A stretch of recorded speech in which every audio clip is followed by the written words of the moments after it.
Welcome back. Welcome to day 2 of the Client Transformation Challenge. Yesterday, we learned all about what is transformation and what it means to us and how people have transformed our lives and starting to step into the possibility of being a transformational leader for your clients. And one of the last things we talked about was building a connection. How do we build a deep connection with our clients so that transformation can occur? So today we're going to dive deeper into how we can actually build that connection. So what exactly is connection? The dictionary tells us it's to join, link, fasten together, unite, or bind. A way in that we feel united with our client. We are joining on this journey of transformation with our clients is a way of feeling or creating connection. It is an understanding by both you and your client that there is a relationship, that you are building a relationship with each other.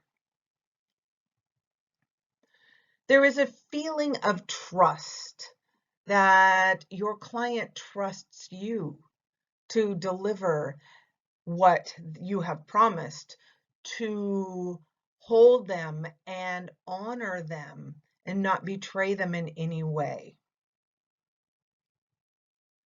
And it's feeling safe. We mentioned this yesterday, this feeling of safety, knowing that we can open up, that our clients can open up to us, creating this safe space. And being completely at ease. When we're not connected with somebody, we are not feeling very at ease with them. We're a little bit on guard, we're a little bit wary, but when we're relaxed and at ease with them, everything just seems that connection is just happens on its own. And being comfortable. When you're at ease, you are instantly comfortable. You feel like you are hanging out with your best friend. You feel like nothing is being judged at all.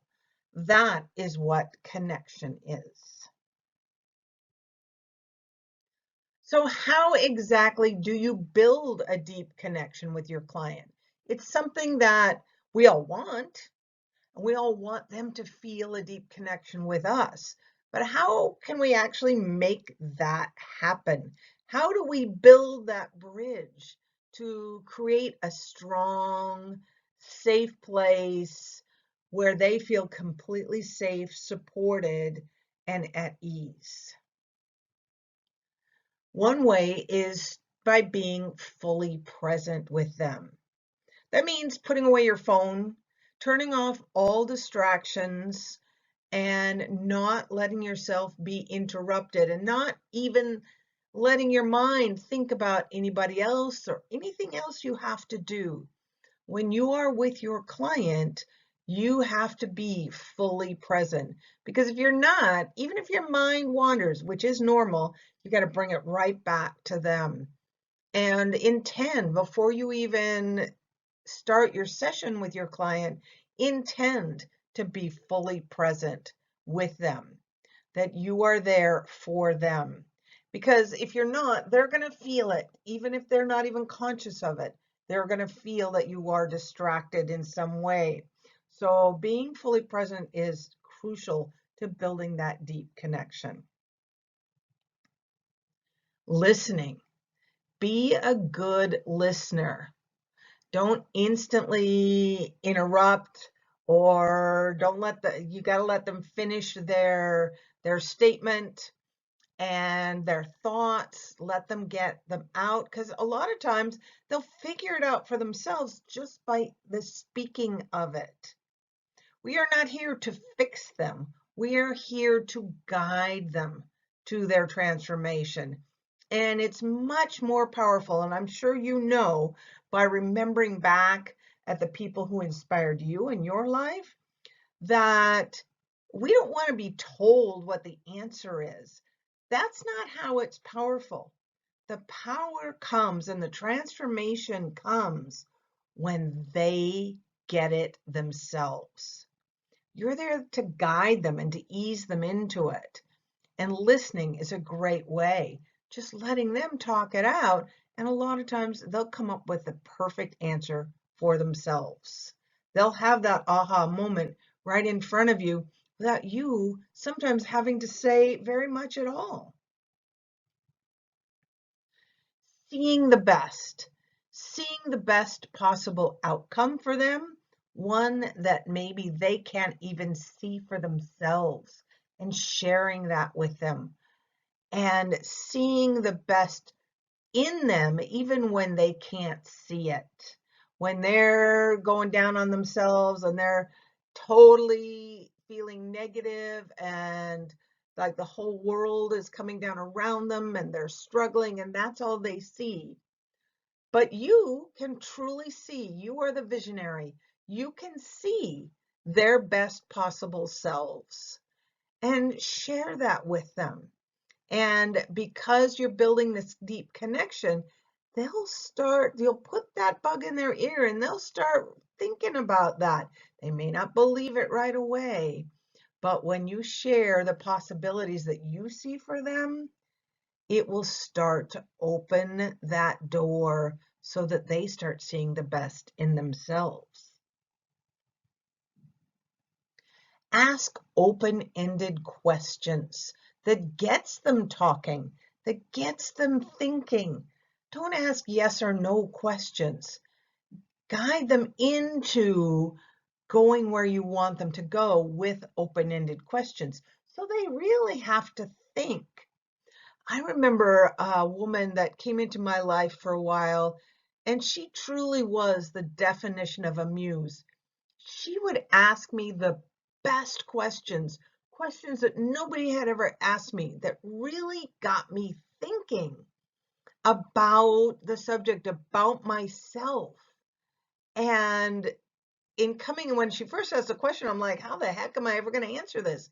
But in just talking and letting it flow, it was really amazing because I would come to amazing realizations about myself and seeing things about myself that I hadn't even been aware of. Yeah, I knew I could do these things, but I didn't see it in a way that came out as I explained it to her.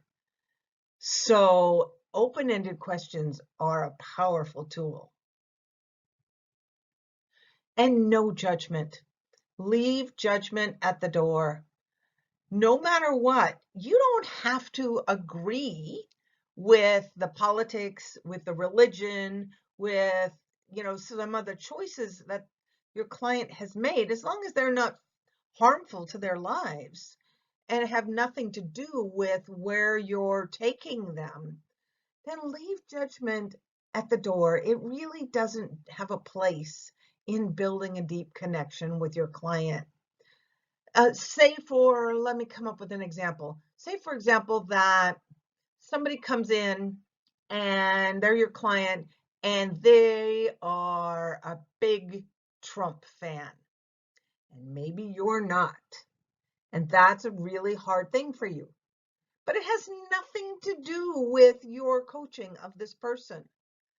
So just leave that outside. It has no place here. It doesn't matter who they voted for president. Not at all in your coaching of them. So it doesn't matter. And I've seen some amazing coaches. I work with Ryan Eliason, and I have watched him talk to people from all walks of life. And some of them I would have a hard time in my own mind, but of course without saying anything, from judging them. But he is brilliant at seeing the possibility and ignoring anything that he personally doesn't follow or agree with. It doesn't matter.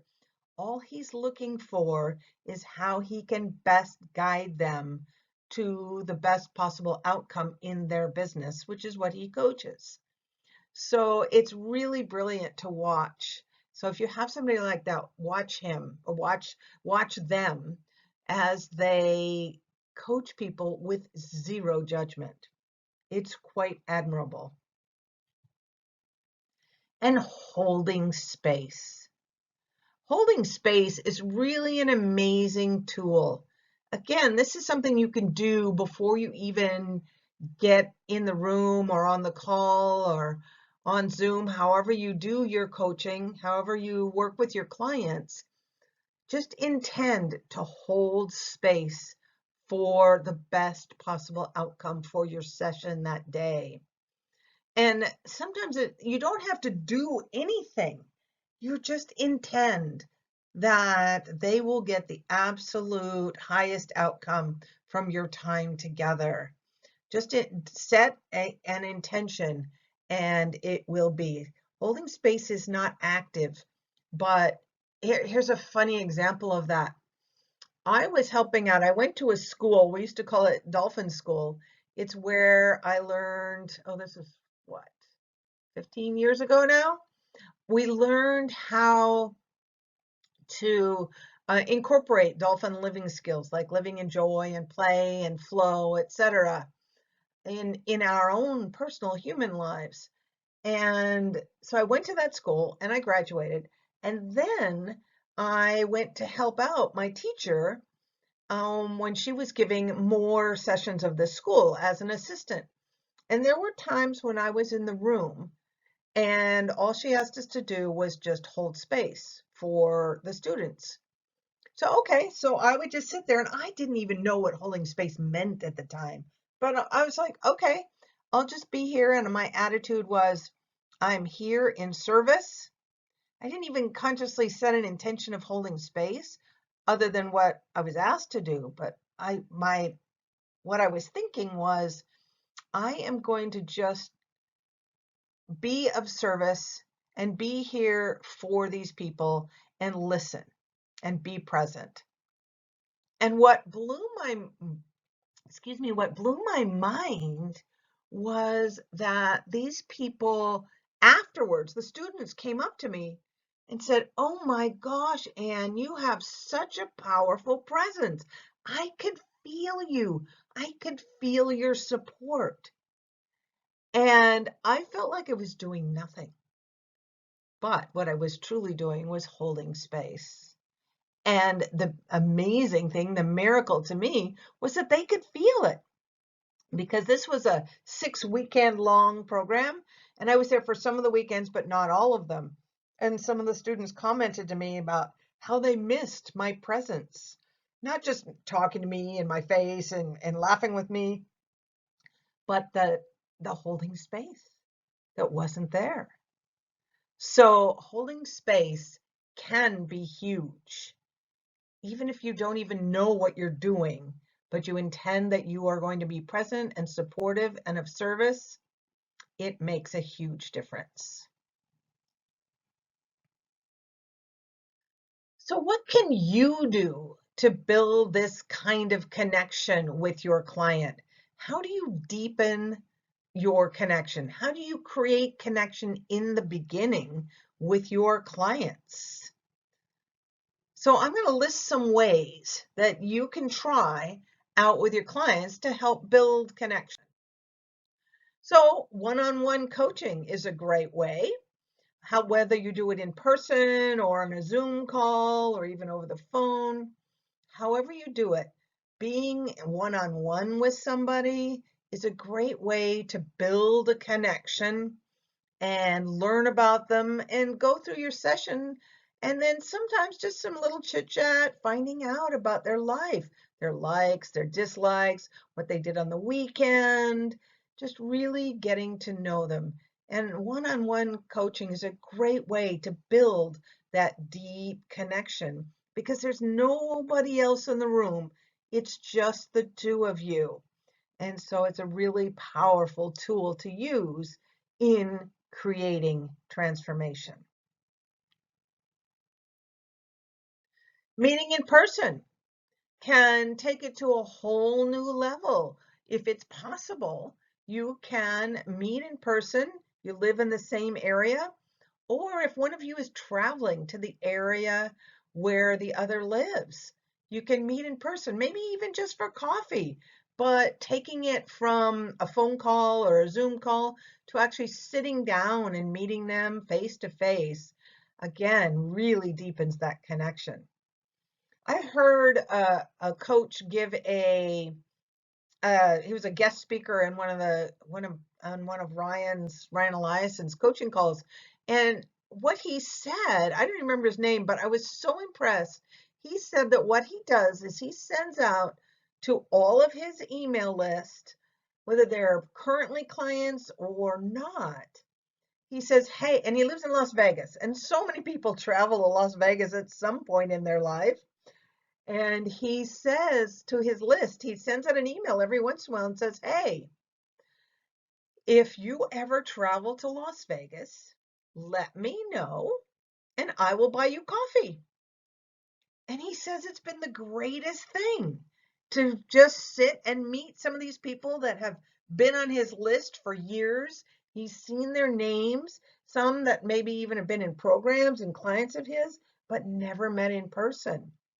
So it's a really great way to deepen that connection. And it's something I actually am going to start doing too. Just like I'm going to model after him because I now live in Southern California. I used to live in Panama. I lived there for 15 years and recently in September moved back to the US in California. Hardly anybody ever comes to Panama. It's not on many people's bucket list, but lots of people come to Southern California. So I'm going to offer that same deal that if people come to California, Southern California, and they want to come meet me, as long as my schedule allows for it, let me know and I will buy you coffee. And it would be great fun. So speaking of getting together for coffee, you can set up a coffee date. Again, it can be in person or it can be even virtual. This could be apart from completely separate from your coaching calls. Just schedule a time where you're just going to have a little, you both bring a cup of coffee, whether, you're sitting in front of your computer together or really meeting at a coffee shop somewhere. And you can just, chat and visit and get to know each other. It's a great way to deepen your connection. And sharing personal stories, just like I've been doing here in this video, telling you a couple stories about myself that relate, can be a great way to be vulnerable with your client, to help build that connection, to let them feel closer to you when you open up about personal stories about your life.